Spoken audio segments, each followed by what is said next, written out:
Recording number 26. Bhagavatam చదువుకుంటూ ఉన్నాము. కృష్ణుడు ద్వారకా నగరమునకు బయలుదేరుట అని హెడ్డింగ్ ఇక్కడ.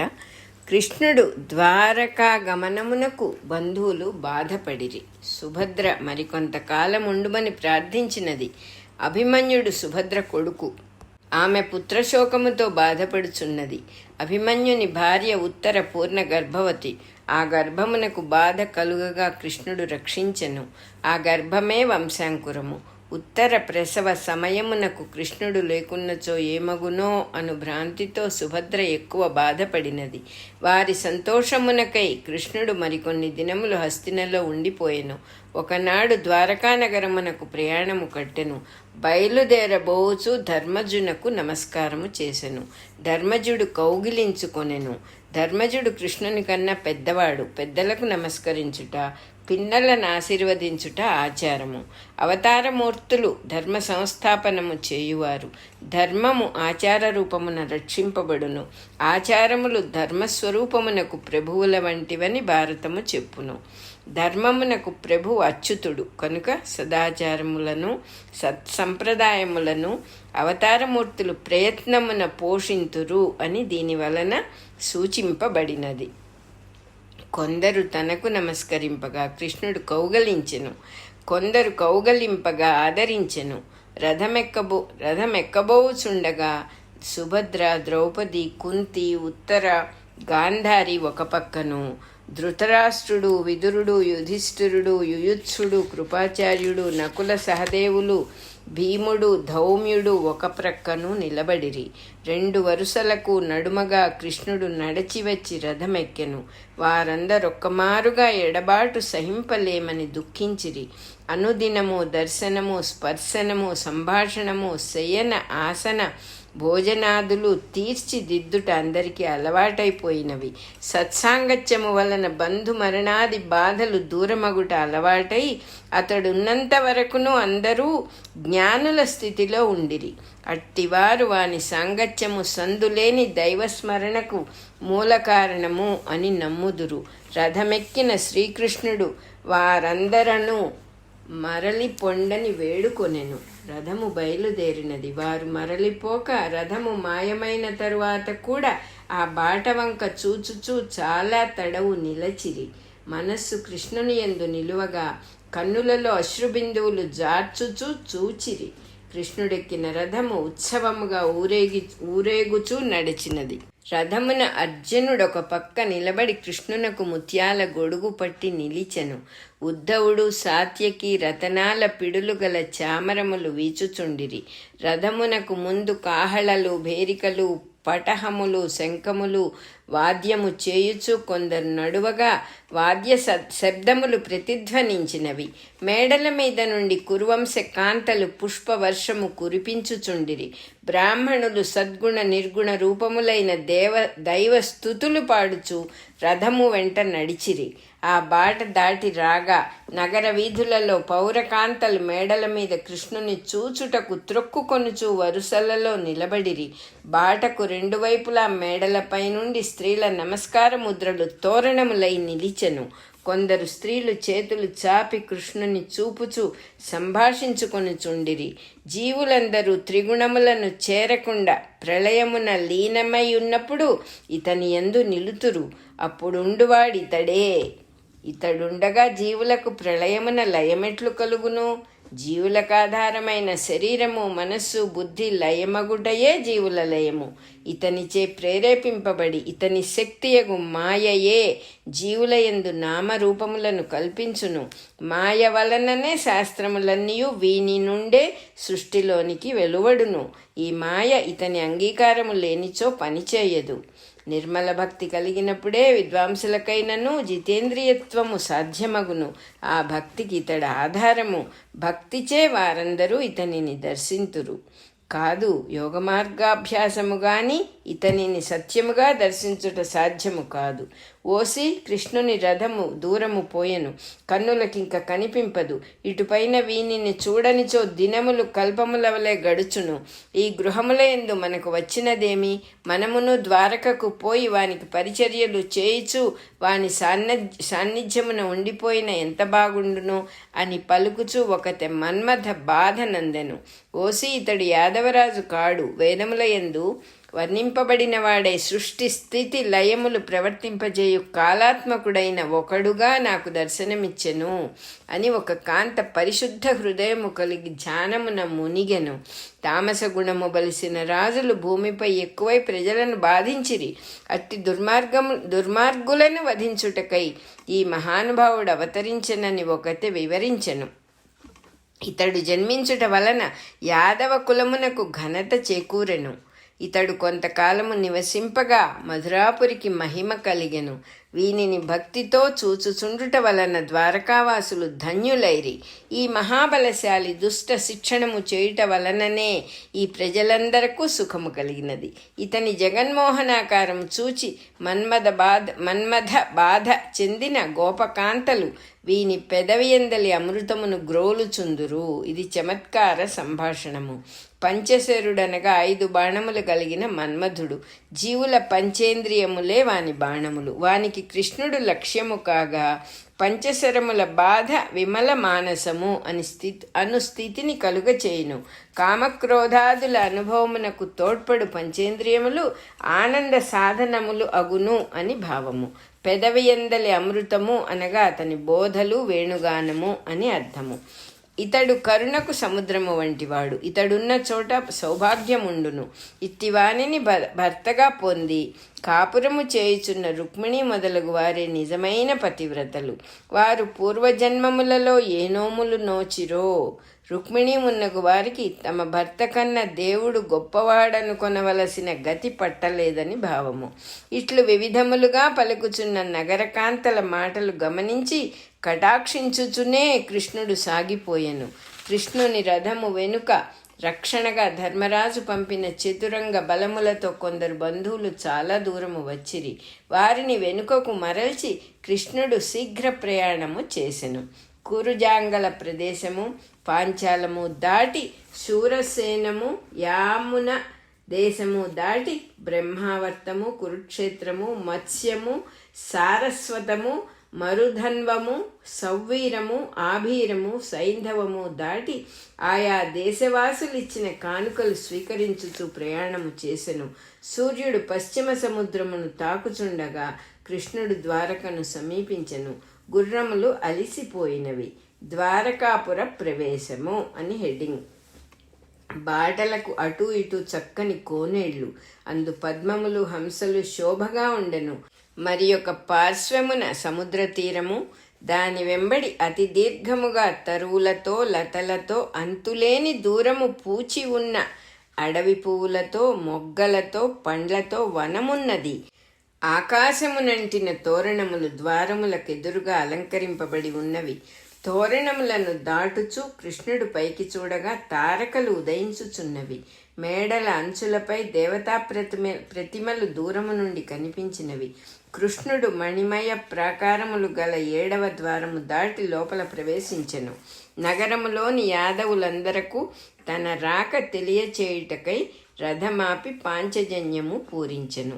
అఖిల జీవుల చైతన్యములను చీల్చి ఆ శబ్దము దేవుని చైతన్యమును స్ఫురింపచేయును. రాక్షసత్వము గల శత్రువులెల్లరూ ఈ ధ్వనికి దెబ్బతినిరి. శంఖారావము విని జనులందరూ కృష్ణుని చూడవలెనను ఆతురతతో నగలు వస్త్రములు కానుకలుగా గ్రహించి బయలుదేరిరి. కొందరు వేణువులు బేరులు కాహళలు మ్రోగించుచు నర్తించుచు ఎదురు వచ్చిరి. అతడు బంధువులను పౌరులను తెచ్చిన కానుకలు దయతో స్వీకరించెను. కోరికలు లేనివాడు తన యందు తాను సంతోషించువాడు అగు కృష్ణునకు కానుకలిచ్చుచు నగర ప్రజలు ఏదో పలుకబోయి గద్గదులైరి. అన్ని విధములా తమకు ఆధారభూతుడైన వానిని చూడగానే వారందరూ బిడ్డల వలె అడ్డులేక మీద పడి మ్రొక్కిరి.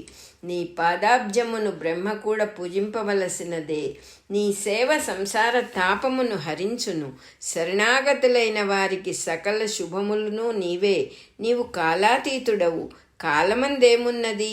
ఏ వ్యాపారమైనను అందు లీనమగుట తప్ప నిలువదు. నీ యందు మేమందరము నిలిచి ఉందుము అని ఒకడు మ్రొక్కెను. నీ దయతో సుఖమున ఉన్నాము. నీవు ప్రదర్శించిన మహాప్రతాపములను కథలుగా విన్నాము. అదే మాకు ధనము. ఇన్నాళ్లకు నీ పాదాబ్జములు చూడగలిగితిమి అని మరి ఒకడు మ్రొక్కెను. నీవు నగరమున లేనప్పుడు మేము ఏ విధమైన ఇబ్బందులు పడలేదు. ఇండ్లలో నిన్ను స్మరించుకొనుచు పోరాటములు లేక గడిపితిమి. నీవింతకాలము దూరమగుట మాత్రం ఇక భరింపలేము అని ఒకడు మ్రొక్కెను. తండ్రులకెల్ల తండ్రి అయిన బ్రహ్మకు తండ్రివి. నీవు మాకు తల్లివి, తండ్రివి, పతివి, దైవమవు, సఖుడవు, గురుడవు. తండ్రులు నీవలే మమ్ము పెంచి ధన్యులను చేసిరా.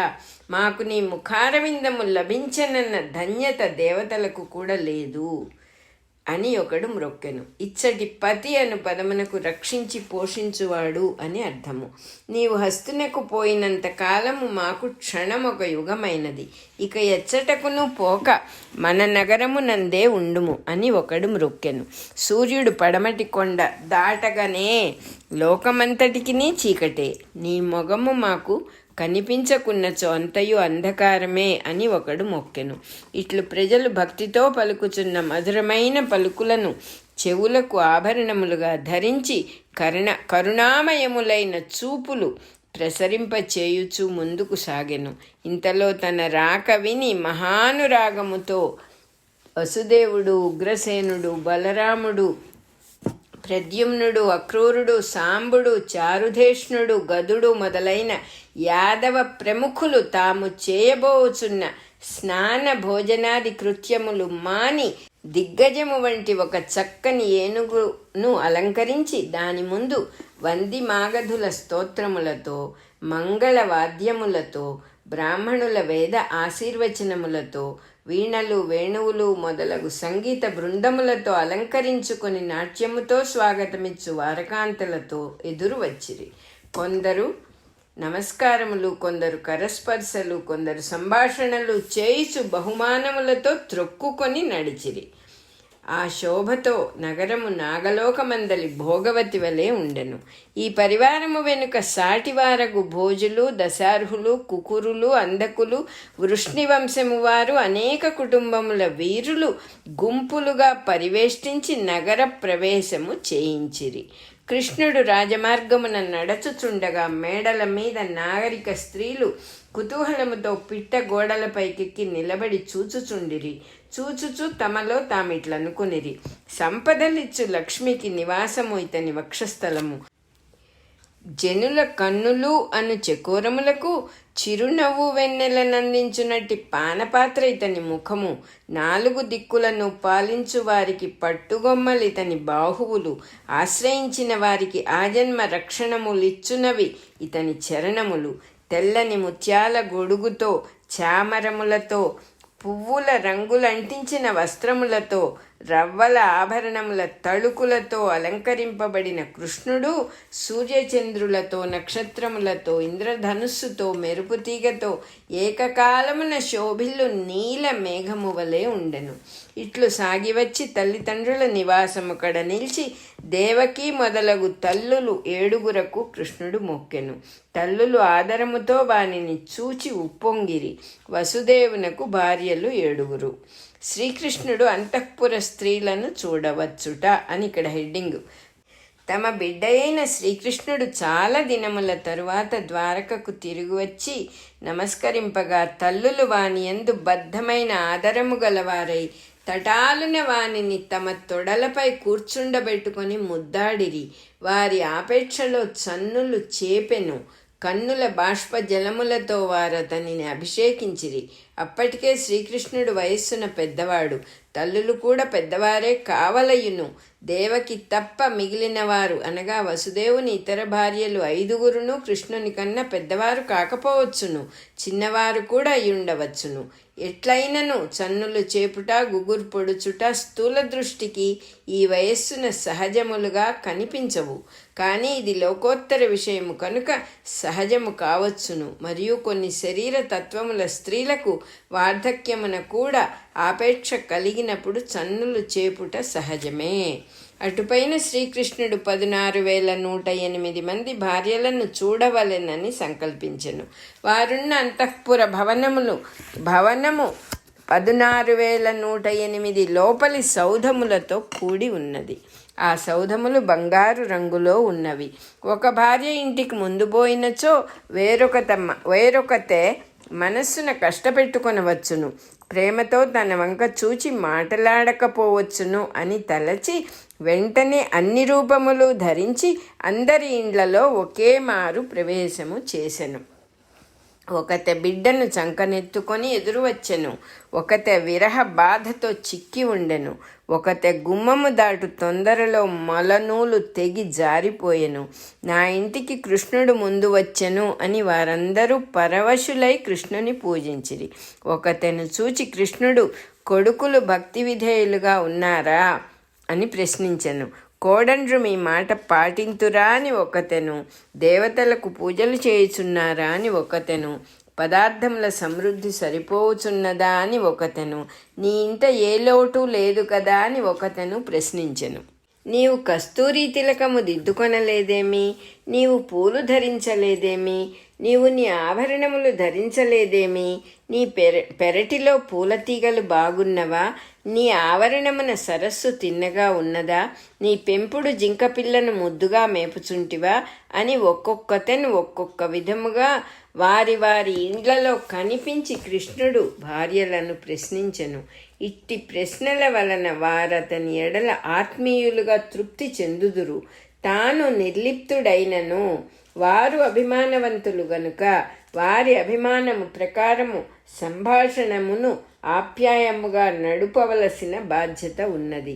సృష్టిలో జీవుల ప్రేమానురాగములతో కూడిన మమకార బంధములను తన సాన్నిధ్యము వలన మరిపింపవలనే గాని త్రింపుటకు భగవానుడు ఇష్టపడడు.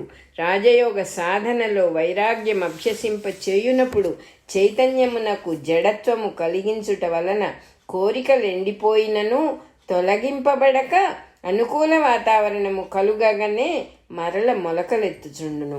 దేహము ధరించిన వానికి నిరాహారత్వము కల్పించినచో ఇంద్రియార్థములు తొలగిపోవును గాని వాని యందు రుచి అను విత్తనము మనసులో మిగిలిపోవును. కనుక రాజయోగ మార్గమున సాధనలో ఇంద్రియములను తమ తమ రుచులయందు ప్రవర్తింపనిచ్చును. అంతకన్నా పరమైన భగవద్వస్తువునందు రుచి చూపించగలిగినచో వాని అంతటా అవియే మరలిపోవును అని గీతలో కృష్ణుడు చెప్పెను. వారి వారి అభిలాషలలో వ్యక్తులను ప్రవర్తింపనిచ్చుచు కఠినముగా శాసింపక దైవ వస్తువునందు రుచి కల్పించవలెను అని నారదుడు భాగవత రచనా ప్రసంగమున తెలిపెను. రామానుజాచార్యుల కడ ధనుర్దాసుడు అను శిష్యుడు మాలవాడొకడు ఉండెను. అతనికి భార్య కన్నులైడ మిక్కిలి వ్యామోహము. ఆమె చెరువు నుండి నీళ్లు తెచ్చుచుండగా కన్నులపై ఎండపడునేమో అను భయమున అతడు గొడుగు పట్టి నడిచెడివాడు. ఒకనాడీ దృశ్యమును గురువుగారు చూచిరి. తరువాత శిష్యుని పిలిచి, ఇంతకన్నా అందమైన కన్నులు చూపించినచో వారికి సేవ చేయుదువా అని ప్రశ్నించెను. అతడు సిగ్గుపడి అంగీకరించెను. గురువు అతనికి యోగస్థితి కల్పించి కన్నులు కట్టి శ్రీరంగేశ్వరుని గర్భగుడిలోనికి కొనిపోయి కన్నులు విప్పగా రంగేశ్వరుని విగ్రహము కన్నులలో దివ్యలోచనములు దర్శనమిచ్చెను. ఈ విధమైన శిక్షణమే ఇంద్రియముల ప్రవృత్తులకు రసికమైన మార్గమున సంపూర్ణ వైరాగ్యమును కలిగించును. మన 26వ రికార్డింగ్ నెంబరు 26 అయిపోయింది.